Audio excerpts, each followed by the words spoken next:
I've always had music in my life and my family. My father played guitar.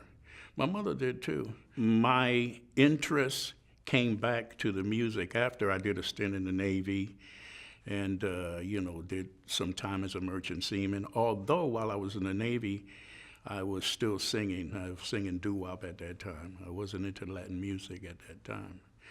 But I looked into the community and I decided that I wanted to see what was happening with our music because I had been involved in the R&B scene.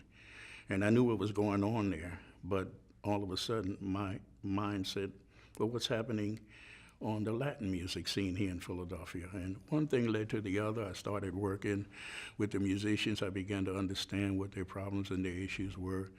And then we created this organization called AMLA, and basically it was to promote the development, dissemination, and understanding of Latin music with a strong emphasis on our youth. So we created the first school of Latin music in Philadelphia.